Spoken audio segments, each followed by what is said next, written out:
Martin Luther King Jr., a minister and prominent civil rights activist of the 20th century, played a pivotal role in the fight for racial equality in America.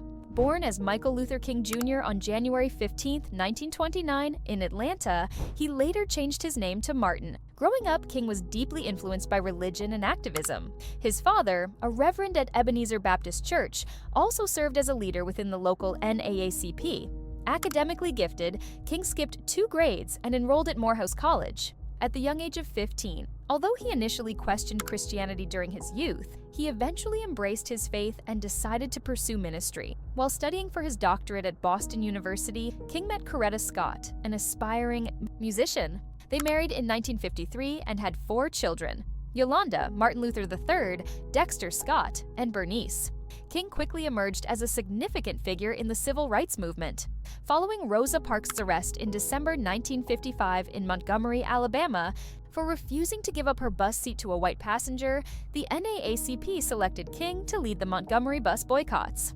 These protests culminated in a landmark decision by the U.S. Supreme Court, which ruled segregation on public buses in Alabama unconstitutional. As civil rights demonstrations spread across the nation, King co-founded the Southern Christian Leadership Conference to unify the movement. Inspired by Mahatma Gandhi, he championed nonviolent resistance tactics such as boycotts and sit-ins.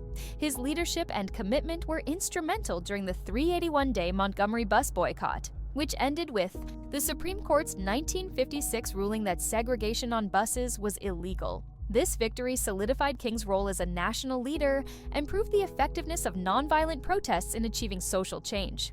Despite his successes, King faced significant challenges. He was arrested more than 20 times, endured a stabbing, had his home bombed, and faced constant attacks on his family. However, his resilience and unwavering belief in love and equality inspired many. His daughter once recounted feeling upset as a child when classmates called her father a jailbird. Her mother comforted her by explaining that King was being jailed to create a better world for everyone. This understanding helped her feel proud of her father's sacrifices. King's unwavering principles of love and unity transformed countless lives, and his legacy continues to inspire. As he often said, "I love everybody. I'm every man's brother. You may not love me, but that's your issue, not mine." Dr. Martin Luther King Jr. moved and inspired countless individuals through his powerful speeches and unwavering courage, particularly after his home was firebombed while his wife and children were inside. Despite the danger, Dr. King and his family demonstrated extraordinary bravery, showing they were willing to sacrifice everything for the fight for freedom. From 1954 to 1960, this house was where Dr. King lived with his family. Dr. King often emphasized 2 key principles as essential to achieving freedom: forgiving everyone for the wrongs they've committed and overcoming the fear of death. On the night of September 30th, 1956, while Dr. King was at Ralph Abernathy's church collecting donations, a bomb exploded outside his home. His wife, Coretta Scott King, was in the living room with Mary Lucy Williams, while their baby Yolanda was asleep in the master bedroom. Upon hearing a noise outside, Coretta and her companion moved quickly, and moments later, the blast went off. Dr. King rushed home, barely breathing until he knew his family was unharmed. When he arrived, the scene outside was tense. Between 300 and 500 angry black residents had gathered, armed with guns, knives, sticks, and farming tools, ready to retaliate. The situation was volatile, and violence could have erupted at any moment. But Dr. King, a remarkable leader, calmed the crowd without saying much. He simply raised his hand, commanding attention, and urged everyone to remain peaceful. His message was clear: those who live by violence will perish by it. He reminded them to love their white brothers and sisters, even if that love wasn't reciprocated. He assured the crowd that God would protect them and instructed everyone to return home. Amazingly, they listened and dispersed peacefully. Dr. King's ability to stay calm and prevent chaos in such a heated moment was one of his most significant acts of leadership. He reassured the crowd, telling them not to fight back, emphasizing that his family was safe and urging them to leave. His words diffused the tension, and the people obeyed his call for peace. Dr. King dedicated himself wholeheartedly to the cause of equality and justice. Between 1957 and 1968, he traveled over 6 million miles, delivered approximately 2,500 speeches, authored 5 books, and wrote numerous articles. His tireless efforts and exceptional communication skills earned him widespread respect, even capturing the attention of President John F. Kennedy, who personally met with him to discuss civil rights. Of all the speeches Martin Luther King Jr. gave, none has endured like his iconic "I Have a Dream" speech.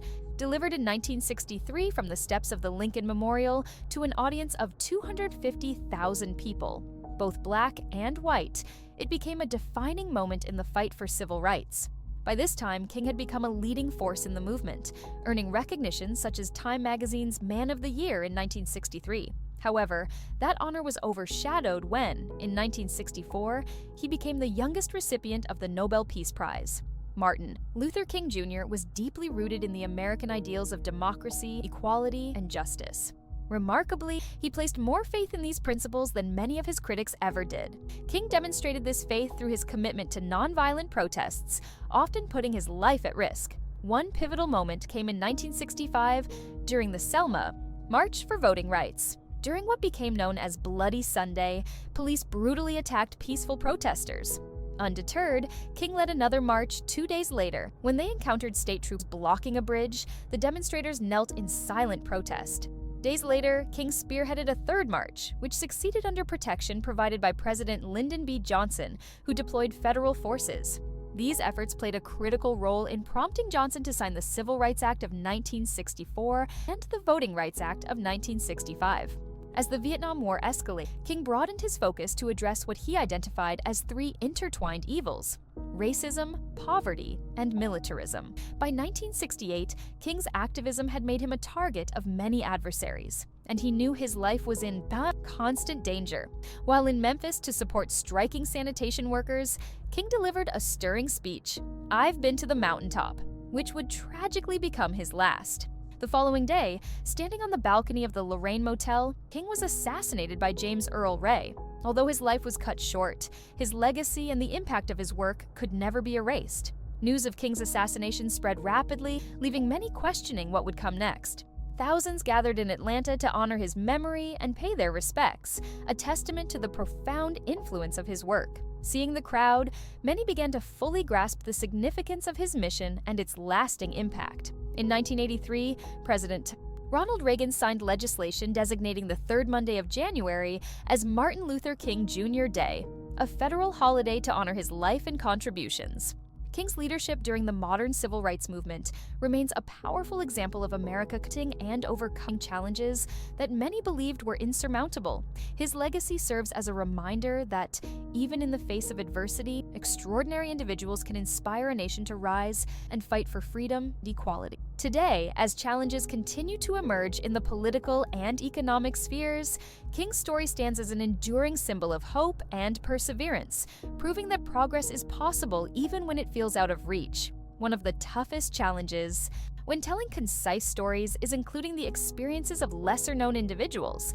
Are the small stories of people who are not well-known but who made a critical difference.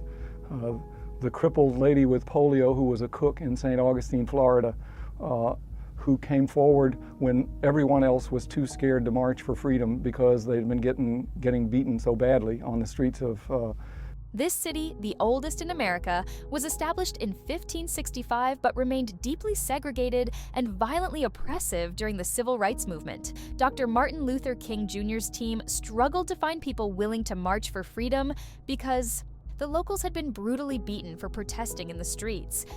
Today I want to tell the city of Selma. Tell them, Doctor. Today I want to say to the state of Alabama, Yes, sir. the burning of our churches will not deter us. Yes, sir. The bombing of our... Today I want to say to the people of America and the nations of the world, our homes will not dissuade us. Yes, sir. The beating and killing of our clergymen and young people will not... We are on the move now. Yes, sir. Yes, we are on the move, and no wave of racism can stop us. That we are not about to turn around. Yes, sir. The bombing of our homes will not dissuade us. Yes, sir. The beating and killing of our clergymen and release of their known murderers will not discourage us. Clergymen and young people will not divert us. Yes, sir. The weapon release. These monumental events wouldn't have been possible without the bravery of ordinary individuals like Georgia Reed, whose actions were foundational to these historic turning points. Dr. King's legacy continues to inspire generations to pursue justice, peace, and unity.